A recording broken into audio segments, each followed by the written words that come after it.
Hello Dragon Ball Super family, I'm Legends and I'm bringing you my Gotenks stun deck that I used to make top 8 at the Pensacola Regionals this weekend. This event was a 7 round tournament cut down to 5 rounds due to an excessive amount of draws. I won 4 matches and lost my final match. I started off by going 2-0 versus Bomjita, then 2-0 versus Dark Broly, 2-0 versus King Cold, and 2-0 versus Baby, but ended up scooping to him to give him a shot at his Nationals invite. In the final round, I got absolutely destroyed by Aggro Shenron. All in all, though, it was an incredibly fun deck to play. Let's hop right into it. So for those who are a little bit newer to the game or don't know, this is the yellow set 10 Gotenks. His first auto is a standard leader auto. When this card attacks, add up to 1 card from your life to your hand, and then draw a card. So it gives you the option of self-awakening or just straight drawing. And then one of the reasons we choose to play this leader is the second auto once per turn. If your opponent has 1 or more energy, when your opponent activates an extra card, draw a card.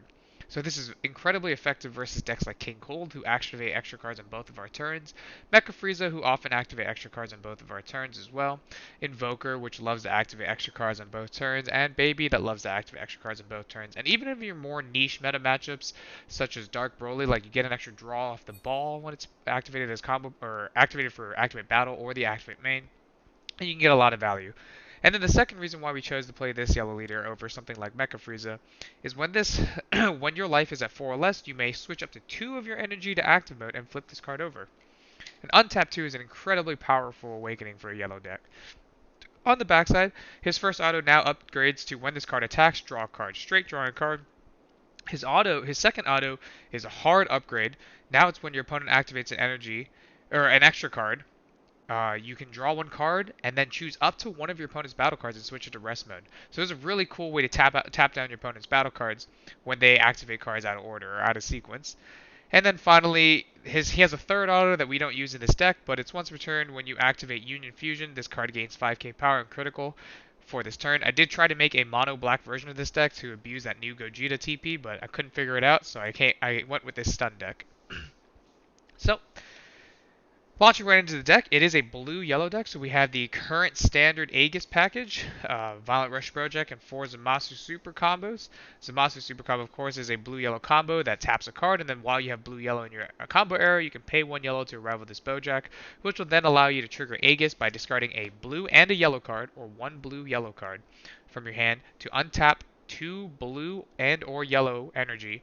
And then he also has his auto. When this card activates its Aegis ability, you can draw 1 card. So that's awesome. You can cycle a blue-yellow card on your opponent's turn to untap 2 energy. This has become a standard for blue-yellow decks moving forward, and was solves one of Gotenks' biggest issues back in the day, where Gotenks could draw all these cards against all these extra card decks, but not have the energy to use any of it. So moving forward, we do play 2 Frost Deadly Poison. Frost Deadly Poison was to beat Fu, Shrouded Mystery, and Baby, was to stomp out Rival Seeker and Apex of Power in Invoker, and any other rogue matchups that would rely on enormous bombs to win out of the game. Even Baby Ape, like Golden Ape, Baby Avenger, and Baby. But more importantly, it really just shut out a lot of foos. And a lot of times you just charge it as your first turn charge, you get a blue-yellow onto the field. And then, of course, one of the defining reasons we chose to go with blue-yellow was this new Zamasu, the Eliminator card. If you haven't picked up a set of these yet, while they're still cheap, I strongly suggest picking them up. It has Energy Exhaust and Indestructible. The Indestructible part actually comes up quite often. I'll go into that later into the deck. But we have Counterplay. Play this card.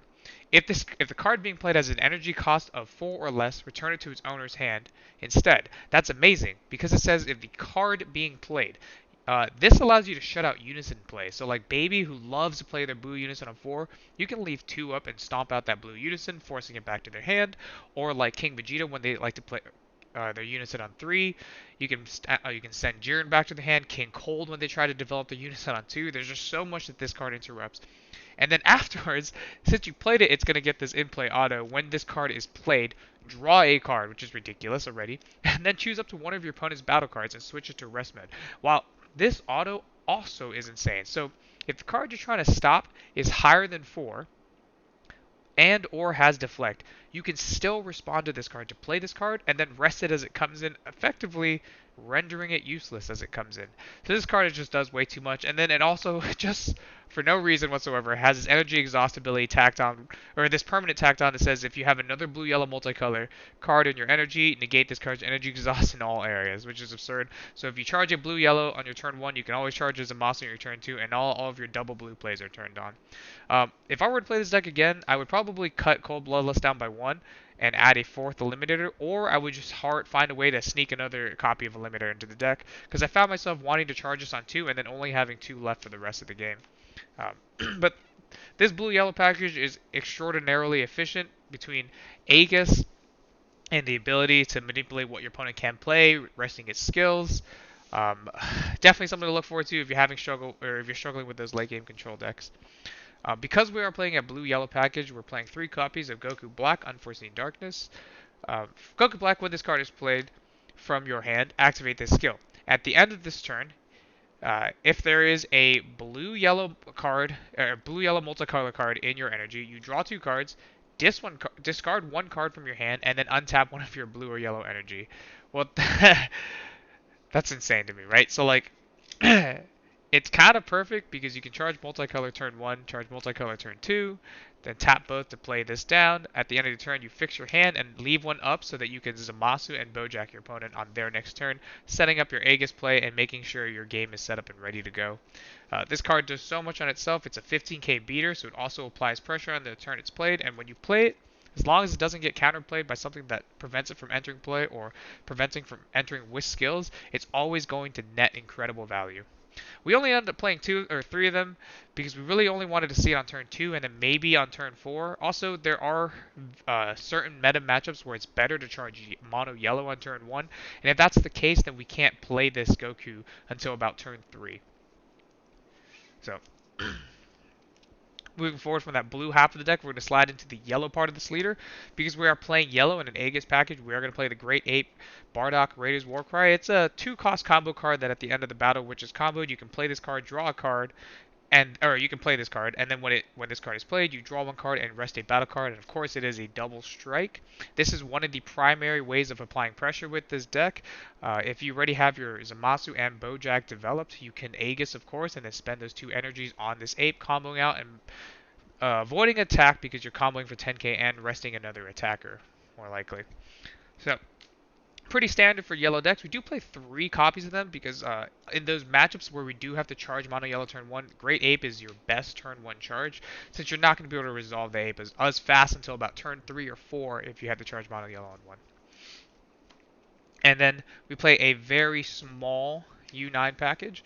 We're playing 2 copies of Bergamo Firster's Roar to tap our opponents. We do play many ways to tap down cards between Zamasu, our Awakened Leader's ability, Great Ape, and some other cards you'll see later in the deck. So that gives us agency to go ahead and tap down our opponent's energy and end their turn for them, bringing us back to our turn. And then we play a couple copies of Basil because we're doing so much tapping. Basil is just an incredibly efficient 1 mana 19k dual attacker that draws a card on play. Sometimes you just cycle with this card and then leave him onto the field for later plays. And then for my negates, I chose to play 1 copy of Frieza Army Reinforcements. I'm only playing 1 copy because your deck is going to take itself to 4 naturally. And then if you want to be able to set up the untap for Frieza's Deadly Poison or Frost Deadly Poison, you're going to use this as sparking a big hit or just to get yourself down to 3 safely. And then, of course, now Frost Deadly will untap the mana in addition to everything else it does. Generates that blocker, making it so you have a decent matchup versus Reboot Game 1, and so that you can get through some Heartfelt Plea combos from Dark Rolling.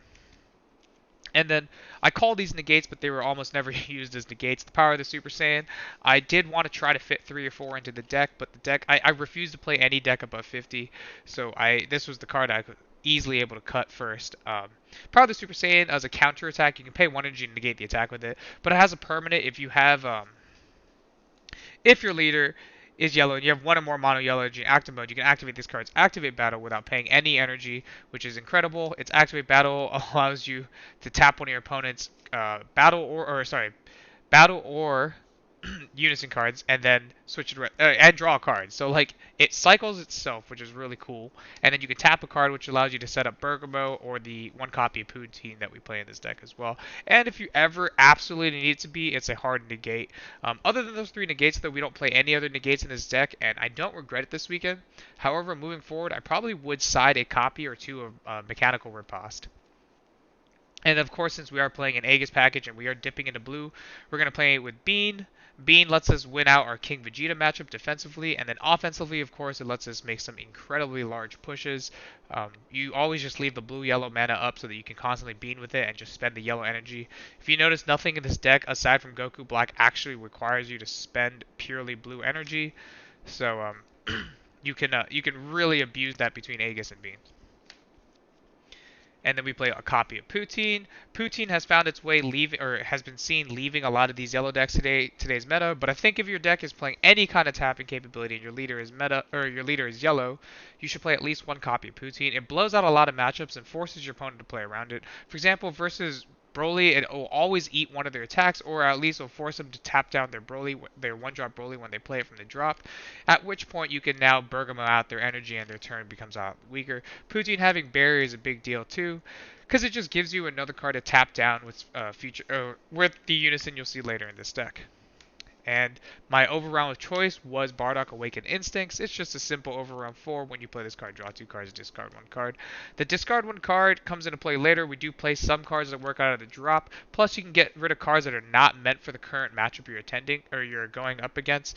And we chose to play this over fighting against Fates as an extra pusher because we play Planet Vegeta. Yeah, Planet Vegeta being able to search Bardock Awakened Instincts is such a significant interaction that I couldn't find myself reasoning to play Fighting Against Fates instead. I also didn't play a Champa because we have so many off-color cards already in the deck, and most of our pushing power just comes from stunning our opponent out of the game. Now that we've seen the deck core, we're gonna go into the parts of the deck I really consider stun. Like the rest of this deck is here just to beat what I consider the meta decks or the decks I see people playing the most. So starting off, we do have Planet Vegeta. If you notice already, there's a plethora of Saiyans that can search already from the main deck. I've shown 3 between the Bardock Awakened Instincts, the Bardock Rage of Warcry, and the Goku Black. But oftentimes you're going to be using this unless you're playing a non-meta deck, you're going to be using this Planet Vegeta to find the meta-relevant cards, or rather the cards to beat these meta decks. Its ability to stand up your ape has some agencies as it forces them to attack your leader instead of your ape on your opponent's turn. I'm going to leave the planet aside because I'm going to be referencing often how many times I can search with this card later in this deck profile. So moving into our hate cards for the meta, we do have 3 copies of Vegeta Unison of Fury. This is for your big decks such as Dark Broly and Sin Shenron. Unfortunately, I didn't see it in my Sin Shenron matchup, and I didn't think to mulligan against it, so that was a big oof on me. And then in game 2, when I did see it, it wasn't enough to save me, so I definitely have to... I didn't consider Sin Shenron meta relevant anymore, but regardless, this card absolutely shut out the Dark Broly matchup for me. He was only able to make 1 or 2 swings every turn, and with 1 or 2 swings, we can Aegis and combo out of all of them, developing our own field in the meantime and win out the game. It also is a great finisher with the -3. You can tap down one of your opponent's energy, becomes a 20k double strike dual attack, which is incredible. And with Zamasu, the Eliminator, being indestructible, once you resolve one, you can just constantly keep tapping down Zamasu, the Eliminator, to give him this activate main +1, effectively giving him a free +1 every turn, and you can abuse that as you see fit. Then we have 2 copies of SS Trunks, Altering the Future. SS Trunks Altering Future is a very strong 20k dual attack pressure card. You do tap out on turn 3 for it, but like I said, since our leader untaps 2 on our turn 3, we can spend 3 on this, untap 2, and then play Goku Black, which will at the end of the turn untap 1 more energy while drawing 2 cards, giving this leader just so much agency to play cards at T3. He has a +0, says activate main, choose up to one of your opponent's battle cards, and switch it to rest mode. Now that doesn't have a target, like that doesn't have a requirement, right? Like you just pick any battle card and switch to rest mode. A lot of people misread this card when they first see it, but if that card has an energy cost of 4 or less, negate its skills for the turn and KO it, allowing you to get past some small indestructible cards, lets you get past your opponent's Zamasu the Eliminator if that's the case. It lets you clear out like babies negates when they negate with their counterattacks on your turn. Lets you clear out King Piccolo's like symbols and their blocker. It lets you kill King Vegeta's stuff. It's just so cool for clearing fields while applying pressure. And because it's a 20k, it is both hard to clear for your opponent, and it helps you clear your opponent's unisons like Jiren, right? It attacks twice in a Jiren for free. It attacks Majin Buu the unison twice for free. This was just such a great card to play this weekend. And then, of course, we have two Vegeta's Final Flash to snuff out all of those Cell Xeno rush decks that are out there in the metagame. Also, versus King Cold, if your opponent uses that 5-drop Frieza and they accidentally attack with the 5-drop Frieza first, it'll both let you combo out of the 5-drop Frieza's attack, and then negate its skill so both it can't rip out a card from your hand and can't clear one of your battle cards. Final Flash obviously has its niche applications across the entire meta. It is as good as you can be creative with the card. It lets you dodge Heartfelt Pleas. Just being a yellow deck and having the threat of Final Flash gives you so much more agency versus your opponents. We played 3 copies of Dark Power Black Mask Saiyan. This is a card that we definitely want to open turn 1 versus King Piccolo. And even if you have to open it turn 1 versus King Cold, it makes their turn 1 just so much harder. Their Onslaught has significantly less value. This card just gains so much more value versus the negate blockers like Frieza's Army Reinforcements or Homicidal Clones. And then versus VJX, it's a great card to open with because half of their mill cards just do not gain value. And then, of course, if this card is not good in the matchup, there are other ways in the deck to send it away. And, of course, because it is Saiyan, Planet Vegeta can search it out. And then we have our small baby hate package. So we have one Son Goku Absolute Annihilator. This obviously it makes all of your opponent's extra cards cost 1 more to activate them. So if they're trying to sparking it and they're tapped out, they won't be able to activate them. This card is just hell to deal with for the blue baby deck. It's crazy for Invoker to play through. And King Cold, it's just absolutely miserable. King Cold is so used to tapping out for their offensive plays and then having all these free defenses that when you slam down Goku Absolute Annihilation, you can usually just kill them through it. Especially if it's turn 4, you want to slam this down and then beam your energy back up so that you can win out the game. And it just feels so unfair. Of course, because it is a Saiyan that's 4 or less, you can search it out with Planet Vegeta. Our next baby hate / invoker card is Son Gohan Changing History. It is the silver bullet that allows you, when you play this card, draw a card.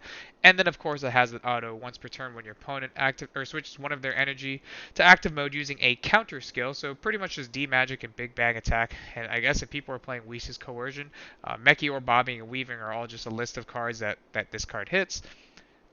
You can choose one of their, or place one of their energy and one of their life in their drop area. So it uber punishes them for untapping. And it's just another card that infuriates baby decks and infuriates invoker decks. And of course, because we chose to play the black one, because it's a Saiyan, which makes it searchable by Planet Vegeta.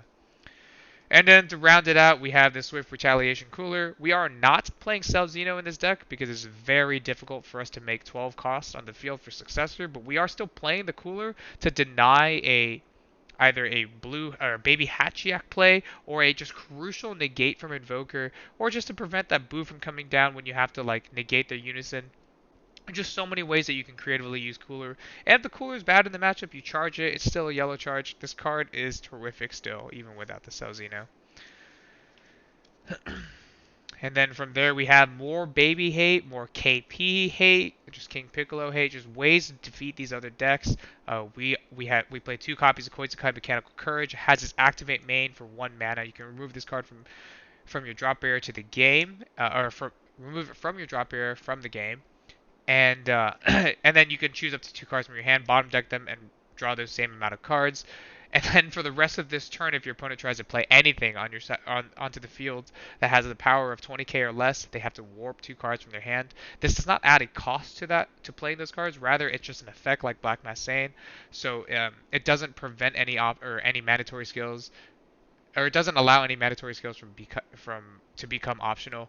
Meaning, so like if they have no hand and they try to rival, or if the rival Cooler is the last thing they have in their hand, they could still rival Cooler even if they don't have anything to warp 2 cards after. It's just such a cool way to interact with the game. So this prevents, so just speaking on it, so baby, a lot of their negate attacks, they try to play to the field. Those are optional, or those are mandatory effects, right? This doesn't let them be optional. They'll negate and play them to the field. And of course they'll have to warp 2 cards. Or like In King Piccolo, when they combo from their life, that's a mandatory effect, so they'll have to play to the field and warp 2 cards. They can't even use the blocker without warping 2 cards. They can't Yamcha without warping 2 cards. It's just an absolutely debilitating card in those matchups. And of course, it functions better in the drop, so this was a second reason to play Bardock Awaken Instincts. We can draw 2 cards and they discard the Koitsukai, and then early game when we resolve the Goku Black at the end of the turn, we can draw 2 cards and of course discard the Koitsukai. And since we play such a minimal amount of overround, we don't have to worry about removing this card from the game until we really need it. And then for our SCR, since we aren't playing Cell Xeno, we are going to play Supreme Kai of Time, Space Time Unraveler. It is undoubtedly the best SCR for this deck, and one of the best SCRs to rip apart the meta. With King Cold relying on their Unison as a kill con most of the time, and Baby relying on that Boo Unison to really turn the corner, and even King Vegeta setting up that Jiren Unison to stabilize. Supreme Kai of Time resets those fields and forces them to commit all that energy again to recreate these Unisons while you only committed 1 or 2 energy. And of course, you have Bean to untap all of your energy. So it just seems like the perfect unison um, the perfect SCR to play in this deck. So this was the entire 50 card deck list. Of course, there's many, many off-color cards. So if you do plan to play this deck, I strongly urge you to get a lot of practice hands and feel out how you would mulligan and how you would charge your energy. Definitely is a fun deck that rewards you for having knowledge on the metagame and just game knowledge in general, abusing these small advantages that you can gain, and then blowing out your opponent by stunning them out of the game. So we'll move into the side deck. We have one Frieza's Army token for our Frieza's Army Reinforcement. Negate. It generates a blocker. For those who don't know, 2 of those tokens from these new negate blockers have combo power. The ones that have combo power are the 5k tokens. You'll notice that the Frieza Army token does not have combo power, so it is oftentimes better just to either block with it immediately or use it as an extra attacker and combo an ape on top. That actually has a lot of relevance when you're playing this through this deck. You'll notice the side deck is just a lot of like one-ofs or onesie-twosies to just reformat the deck to whatever matchup it's facing. A lot of these cards are just bad in some matchups, right? Like you have like Black Mass Saiyan's terrible, like versus like Invoker or versus like Mecha Frieza. It's not like terrible, but it's not that great versus Mecha Frieza either. Like sure they can't resolve U9 without discarding the 2 cards they drew, but then you have stuff like Absolute Annihilation and like Son Goku Changing History. Like these cards are just terrible versus much of the meta unless you're playing against a mono blue deck, right? Koizukai does like absolutely nothing versus King Cold unless you're trying to prevent that like Frieza counterplay. I mean, sure, if they're choosing to play like the cooler counterplay or like some of the more niche cards, then yeah, it has an effect. But in my opinion, those are not the correct versions of King Cold. So like you would take this out versus King Cold. You would absolutely take this out versus Dark Broly. So like it's very easy setting out of this deck because you have a lot of dead cards versus some decks. But luckily during your game 1 you can filter through a lot of these dead cards or they can be repurposed for something else. Like the Zamasu the Limiter is in the world where it doesn't hit anything in Dark Broly, you can always charge it as a check land. Same with like the Frost Deadly Poison. In the world that it hits nothing in those matchups, you can either send it away for Aegis or you can just charge it as your first charge. Like that would be part of your mulligan to find that first charge, right? To make sure the rest of the cards in your deck are live. So it is easy to side out of this deck, which brings me to how easy it is to side into this deck as well. So for the first card in the side deck, we have Vegeta, Unison, and Fury, right? We already talked about how this card snuffs out Dark Broly and gives you a hand in the Sin Shenron matchup, and sometimes even early game versus King Cold, or if you just need an extra like Unison style finisher versus Invoker, like this is a great card to bring in. So this is our 4th copy of the card. We have 1 copy of Vegeta striving to be the best. For a lot of people that don't know this, when you play this card, choose up to 1 of your opponent's battle cards with barrier in rest mode, ignoring barrier, and KO it. If you KO'd it, choose up to 1 of your energy and switch it to active mode. So this is great versus like Mecha, which relies on Bojack and they attack with it, or they rely on Absolute Annihilator, or even Invoker Vegeta, where like they can have it in rest. There's like a bunch of steps you can take to rest their Vegeta and KO it with this. It involves Final Flashing and then using your leader's ability to rest it. Then you can cast this card to blow it up. It also kills the yellow slug card that a lot of yellow decks are starting to incorporate in their deck. And of course, because it's a Saiyan, you can search it out through Planet Vegeta as a quick way to answer these cards if you see them. We play an extra copy of Vegeta's Final Flash for, as we mentioned earlier, like Cell Xeno based decks, or even Invoker, as it stops the Apex of Power from going all the way in. It blanks out the Vegeta, Inspired Technique, so that they no longer have Invoker. So for the matches where you felt like you need a third Final Flash, here it comes. And we have a third copy of Frost Deadly Poison for those big bomb decks, as we mentioned earlier, such as Invoker and Blue Baby.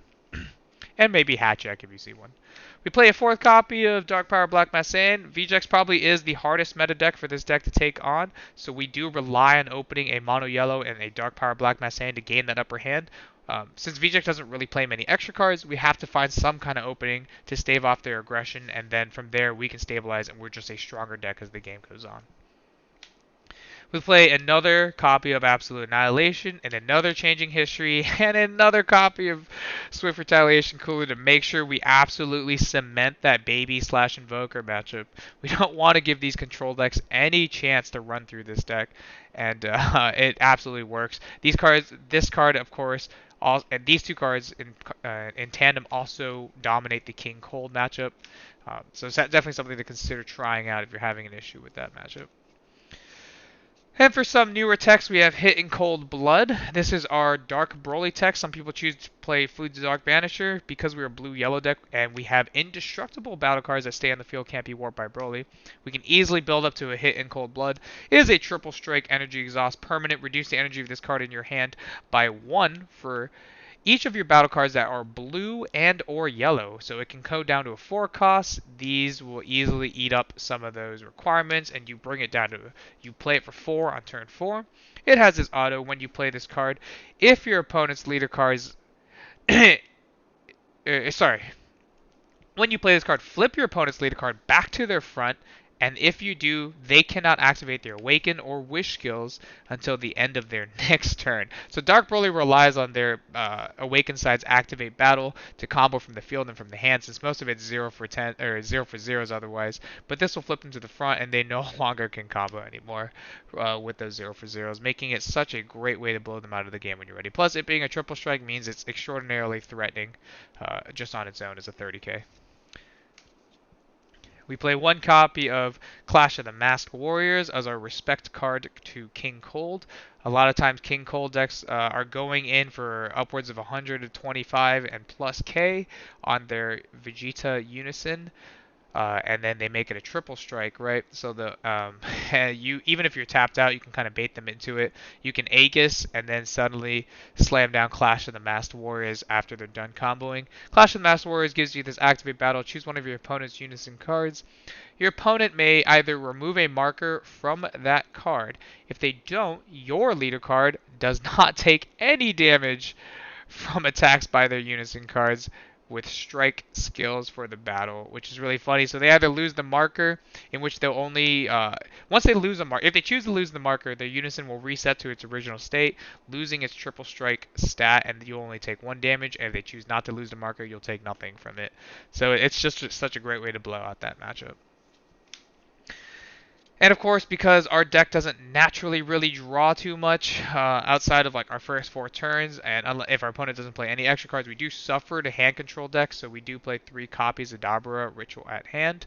Now, this is not to say anything about OG Broly, but since OG Broly's deck resorts around them replaying their field spell over and over, we would actually draw every turn they did that, so it fills our hand back up. But Dabura is just such a great way to blow out hand control decks. But moving forward, I probably would replace these with the Saiyan Instinct Draw Apes. I had a small discussion with a friend before the event. I was like, should I play the Apes or should I play Dabura? And they suggested Dabura, and I was convinced. But then midway through the event, I realized if I play the Apes, I can tutor the Apes off Planet Vegeta, and I can discard it off of Bardock Awakened Instincts to be used for later, or off of the Goku Black to be used for later. And that just was a more effective use of a card than it was just holding a Dabura in my hand. And then the last 2 cards, which were actually horrible choices, was Trio of the Dangerous Fierce Trinity.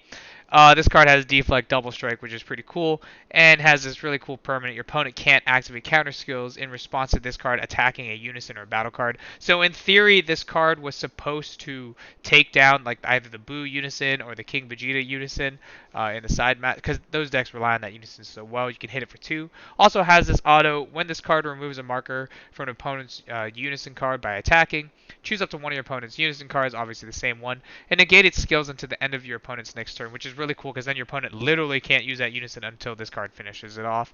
And it might look like it plays for 5, 1 blue, 1 yellow, but it really only plays for 1 blue, 1 yellow. If your opponent has 2 or more energy, you can use this activate main, pay 1 blue, pay 1 yellow. As long as you have 2 or more blue/yellow battle cards on the field, you can play this card from your hand. So it was just like a 2 energy way to really start checking unisons. But ultimately, it was actually a terrible choice because versus King Vegeta, I realized they would just Jiren it on entry and then their leader would reduce it to 0, therefore killing it. Versus Boo, or versus the blue Boo unison, when you attack the blue unison, they would just -1 and get rid of it, and that would also be awful. And then there aren't really any, like, if you try to play it versus King Vegeta or King Cold, you play it down. Sure, it might have deflect, but they just respond with Frieza that would kill this. So realistically, the only like real decks this would be good against are yellow decks and black decks. And as of current, there are no really good black and or yellow decks that rely on their unison. So like you would really only use this to kill like niche matchups like maybe Topo, the yellow Topo deck. It could come in versus VJX, I suppose, and make it so that's a 5k attacker, and that would be kind of sad for them. But they would just play a new unison over it, and it would be moot anyway. So this card is coming out for sure. I thought it'd be cool because it'd be blue yellow. You can Aegis with it, yada yada yada. I'd probably put in like hard negates like Flying Nimbus to deal with like Launch or Shenron, along the lines of meta that I just wasn't prepared to play against. I didn't consider Launch to be truly in the meta anymore, or Sin Shenron, so I didn't really prepare for them, but I definitely was proven wrong. A Shenron killed me through that Vegeta Unison of Fury over multiple turns, and I just didn't have like a Floodgate negate to stop him. So I'd probably play a pair of Nimbuses. But ultimately, this was a really fun deck to play. It was fun for me. It was not fun for my opponents. Of course, anybody who came in, all my opponents that were meta deck opponents, they sat down and they just were unable to play the game. Like King Cold versus King Cold, I had like a 16 card hand by turn 2, and I was just able to force him. I was able to stun him out of the game. Dark Broly never got to attack with his Dark Broly monsters. Baby literally couldn't do anything versus both Silver Bullets, Annihilator, and the main coolers. Like he just couldn't survive. It's a really really fun deck to play. It definitely has you dig in the tank a lot to figure out like just make up plays on your own, because none of the lines are really automatic. So you just kind of you fit the situation, whatever fits best, and however you can win. You kind of have to create your route to victory, and I love that. That was really refreshing to play. So if you're looking for something that's kind of out in the neck of the woods, you don't want to really play mecha, but you want to play something that feels like mecha, and maybe teases your brain just a little bit more, I definitely suggest picking up this deck. It's fairly cheap as decks go. And let me know what you guys think. I'll catch you next time.